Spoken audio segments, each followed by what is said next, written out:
Estamos voltando, tivemos uma perda de conexão, aguardando o retorno daqueles que estavam participando desta live.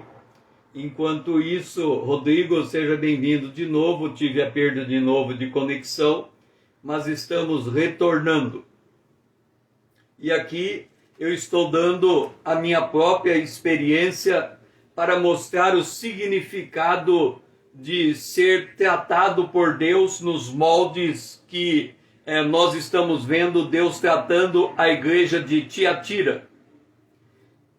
Então, o que aconteceu? Eu tive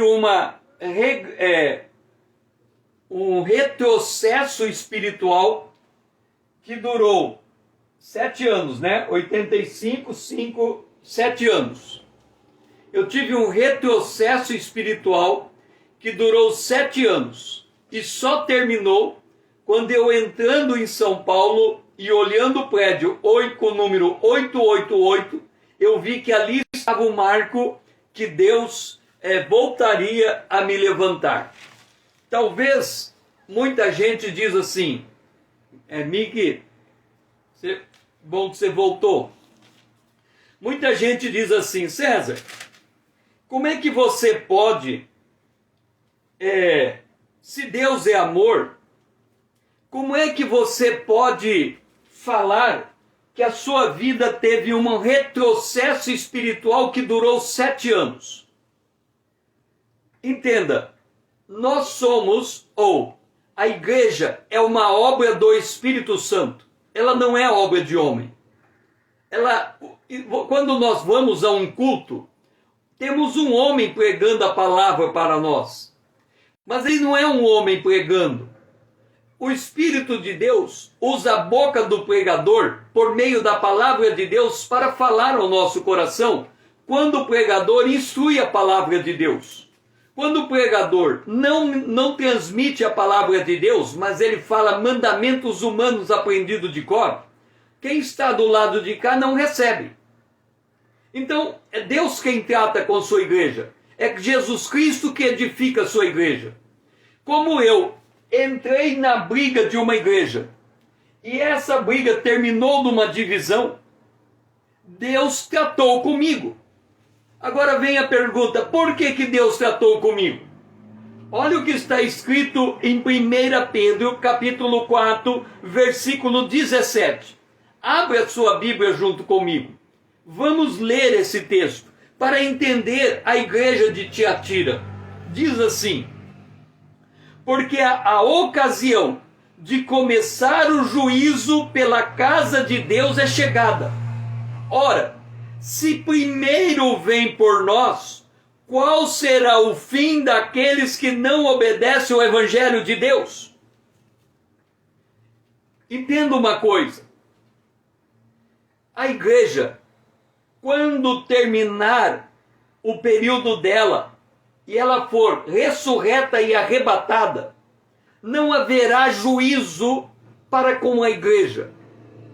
Eu já tratei disso em outro módulo, de que imediatamente após a ressurreição e o arrebatamento, antes de voltarmos para a presença de Deus o Pai no trono, ele vai estar, o arrebatamento está acontecendo aqui.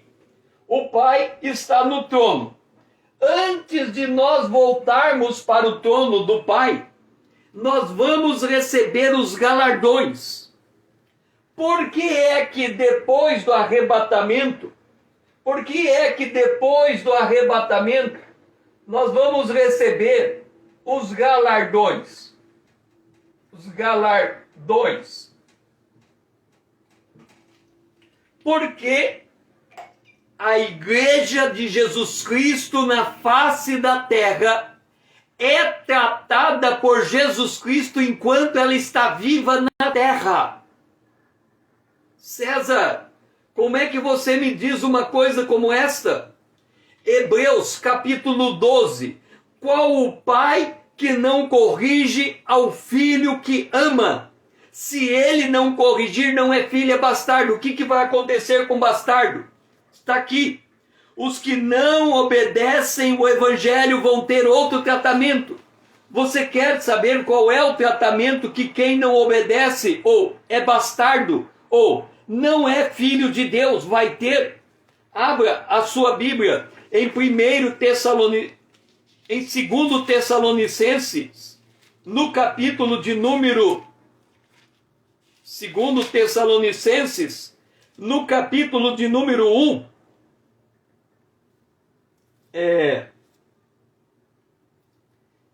A partir do verso 6, olha o que está escrito. Se de fato é justo para com Deus, que lhe dê em paga tribulação aos que vos atribulam. Entenda a palavra de Deus. Quando Deus trata com a sua igreja, Ele não está tratando com o mundo. Quem é que... aqui tem 2 igrejas, e eu coloquei 2 denominações. Eu disse que eu intervi numa outra denominação que não me pertencia.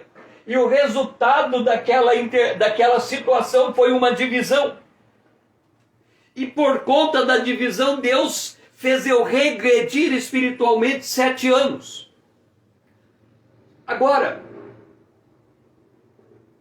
os que estão na presença, na liderança da igreja, ou é justo, ou é trigo, ou é palha.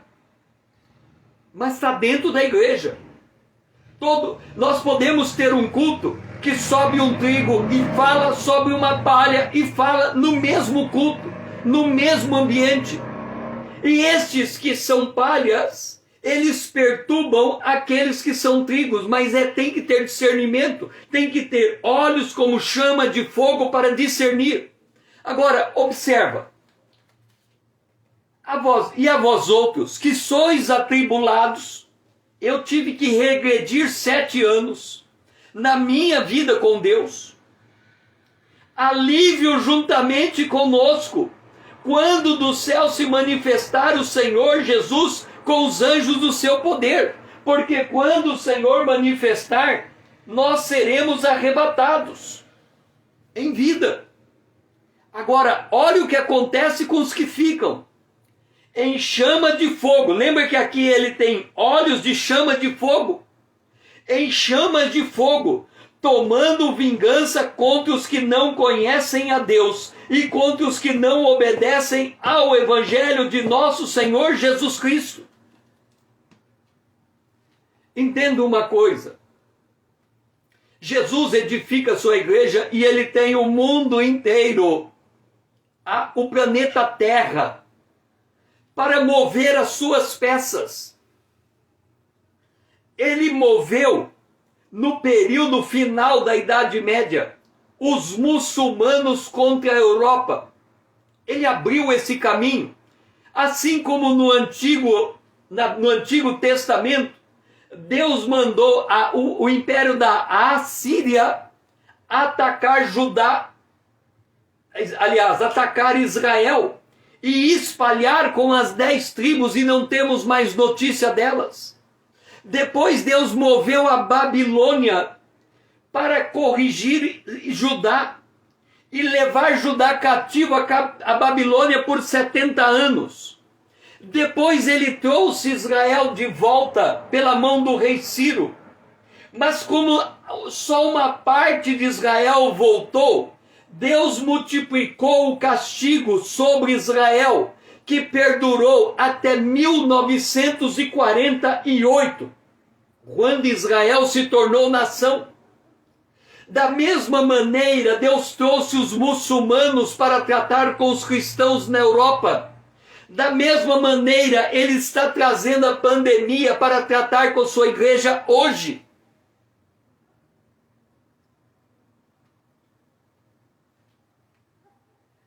E aí, você me diz, César, mas como que pode ter uma coisa tão grande abatendo sobre nós que somos tão pequenos? É que nós lemos a palavra de Deus só na base de promessa. Não lemos a palavra de Deus como ela é. Olha o que está escrito em Hebreus, capítulo 12, versículo 25 em diante. O 24 fala de Jesus mediador, e no 25 ele diz: tende cuidado, cuide, se cuida, não recuseis ao que vos fala, pois se não escaparam aqueles que recusaram ouvir quem divinamente os advertia sobre a terra. Ele está dizendo para a igreja de Tiatira: se arrependa, porque senão eu matarei os seus filhos. E nós temos hoje um período em que os nossos filhos muitas das nossas famílias estão vendo os seus filhos morrerem nesta pandemia. Os advertia sobre a terra, muito menos nós, que os que nos desviamos daquele que do céu nos adverte, aquele cuja voz abalou então a terra. Agora, porém, ele promete dizendo: ainda uma vez por todas farei abalar não só a terra, mas também o céu. Desperta. Há 2 semanas atrás, foi liberado um vídeo do Pentágono. O vídeo registrava discos voadores. O Pentágono, de alguns tempos para cá, está abrindo os seus documentos secretos, falando que o mundo está sendo visitado por discos voadores e seres extraterrestres. Ainda uma vez por toda farei abalar não só a terra, mas também o céu. Ora, esta palavra, ainda uma vez por todas, significa a remoção dessas coisas abaladas, como tinham sido feitas, para que as coisas que não são abaladas permaneçam. Uma casa construída sobre a rocha, uma casa construída sobre a areia. Todos aqueles que edificaram a sua fé sobre a areia vão ruir.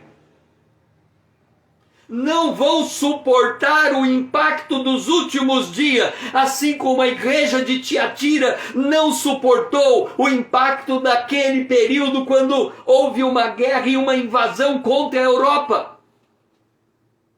E hoje nós estamos vendo de novo milhões, milhares e milhares de milhares de pessoas invadindo a Europa, fugindo das guerras do Oriente Médio.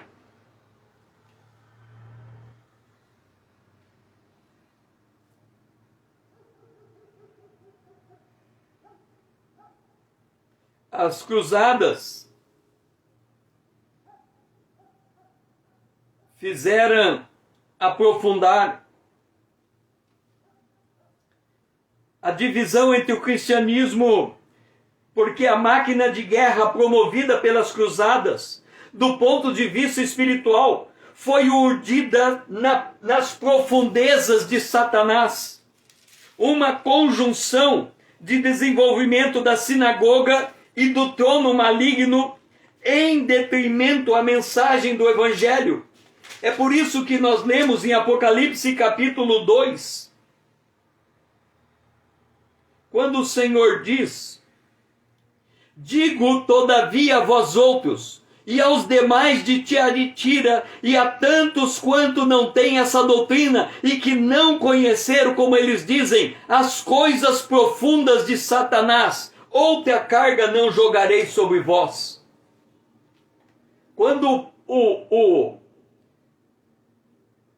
joio permanece por muito tempo no meio do trigo e começa a ter prevalência, o joio se aprofunda até as profundezas de Satanás.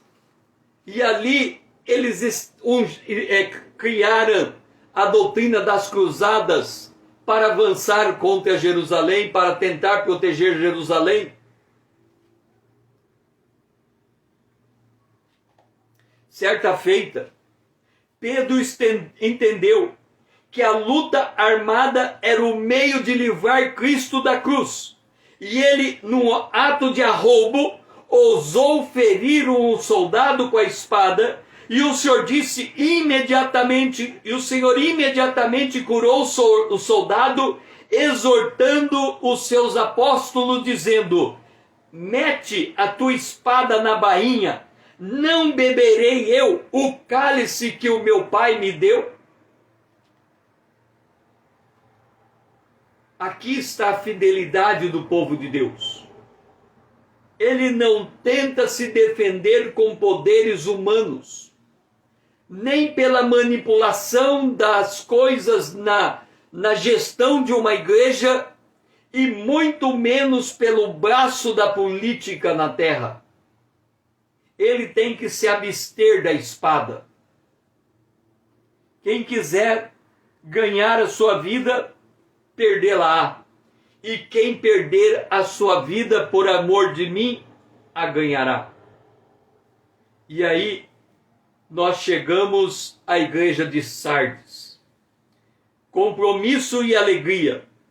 A era das reformas que vão de 1492 a 1833. E a parábola de Mateus capítulo 13, que se aplica à igreja de Sardes, é a parábola do tesouro escondido. Então vamos para Apocalipse capítulo 13. Observa uma coisa. Apocalipse capítulo 13, capítulo 3, começa a carta à igreja de Sardes, a quinta igreja do Apocalipse. Esta live é a live de número 24. Significa que durante 24 horas eu estive expondo o capítulo 2 do Apocalipse. Se somarmos todas as lives até aqui, só no capítulo 2 nós fizemos 24 horas de exposição da palavra de Deus. Nós já tivemos módulos anteriores. O primeiro módulo foram 4 horas de exposição.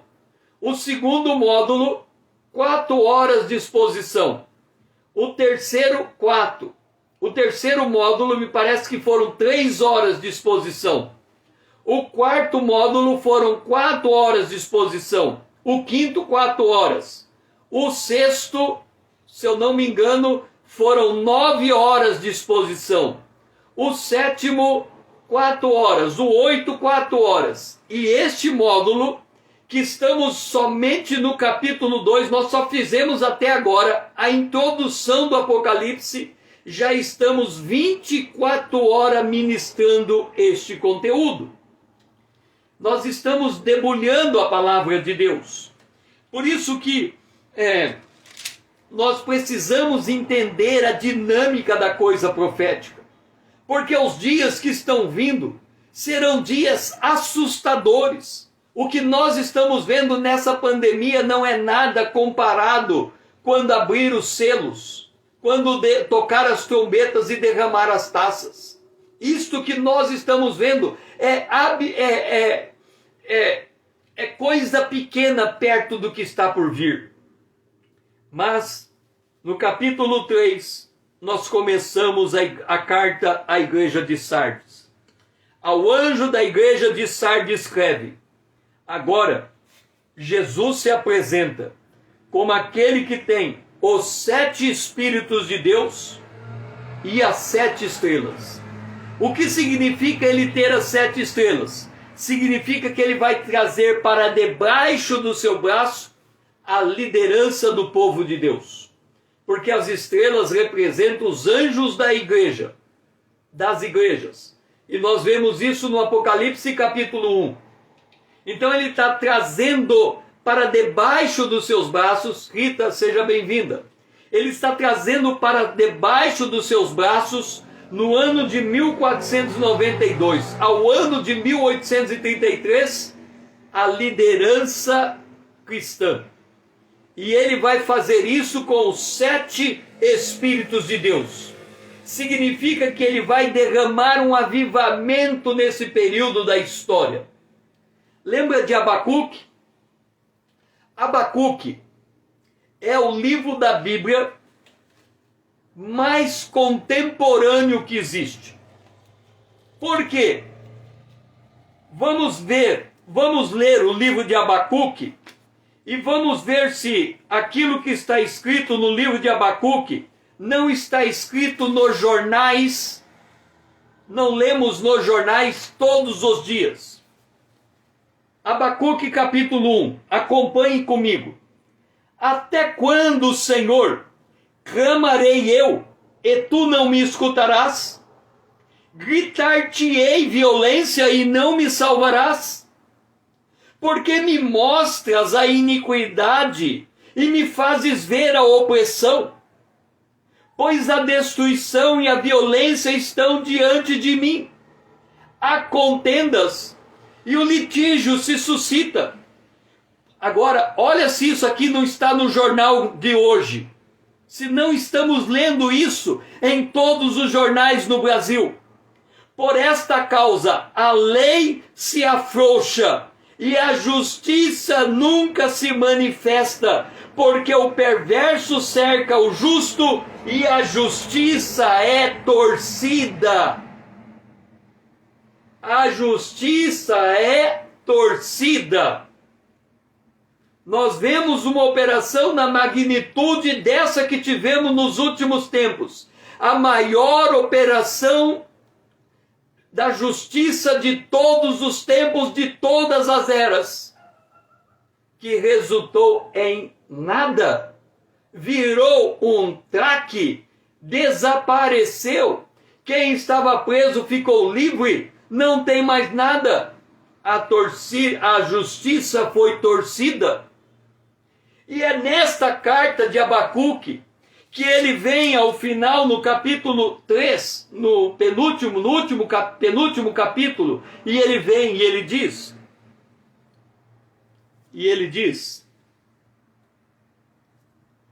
tenho ouvido, ó Senhor, as tuas declarações, e me sinto alarmado. Aviva a tua obra, ó Senhor, no decorrer dos anos, e do decurso dos anos, faze-a conhecida. Na tua ira, lembra-te da tua misericórdia.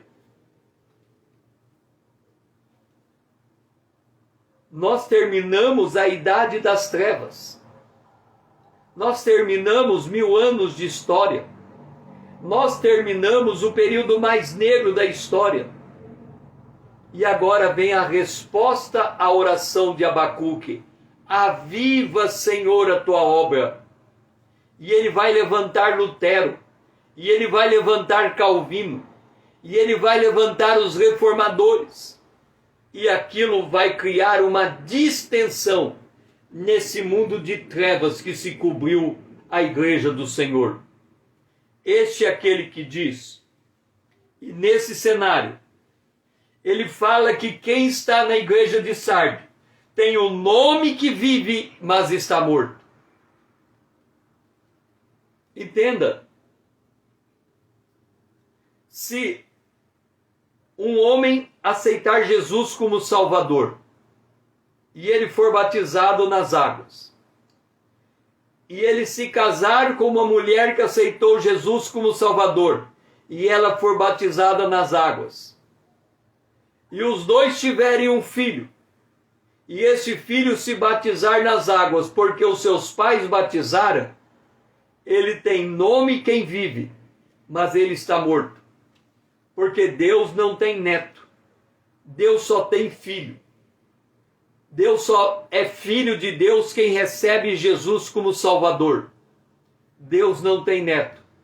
Então, geralmente, quando uma igreja começa a crescer, e os filhos dos crentes começam a vir para a igreja, se eles não estão vindo por uma experiência pessoal com Jesus Cristo, eles têm nome de crente, mas estão espiritualmente mortos. Assim estava a igreja de Sardes. Eles tinham experiências que pareciam experiências espirituais, mas eram simuladas dentro deles. Igreja que professa a fé, mas não vive a fé que professa. Olha o ponto que chegou a igreja de Jesus Cristo. Nós estamos falando da quinta igreja na sequência histórica. Uma igreja espiritualmente morta. Lembra? E é bom voltar a focar na igreja de Laodiceia. Porque na igreja de Laodiceia ele diz: você pensa que é rico, não sabe que é pobre, nu e cego. Então nós podemos perfeitamente estar em uma igreja e ela ser uma igreja espiritualmente morta.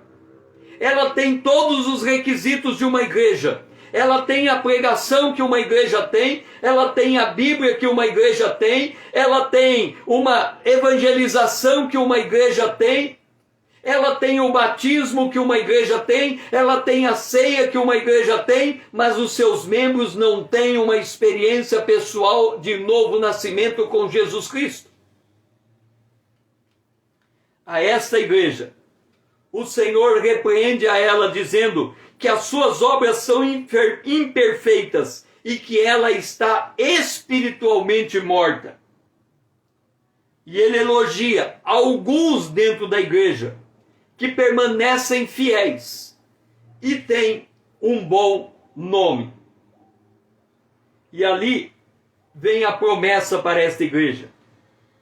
O vencedor será vestido de vestiduras brancas, e de nenhum modo apagarei o seu nome no livro da vida. Pelo contrário, confessarei o seu nome diante do meu Pai e diante dos seus anjos. Quem tem ouvido, ouça o que o Espírito diz à igreja. Aqui nós temos uma inversão. Todos os vencedores antes, primeiro era dito: quem tem ouvido, ouça o que o Espírito diz à igreja. E aí fala a promessa. Agora aqui não. Primeira promessa é apresentada e depois é dito: quem tem ouvido, ouça o que o Espírito diz à igreja. Deixe-me dizer uma coisa para você. Nós vivemos uma época, uma era que é equivalente à igreja de Sardes, à igreja de Filadélfia e à igreja de Laodiceia.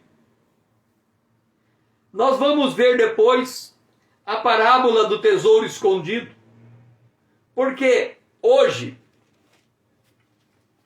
o evangelho que está sendo pregado em muitos dos púlpitos, ele está sendo tão distorcido em relação à verdade, que somente quem tem amor pela verdade vai ouvir a voz do Espírito.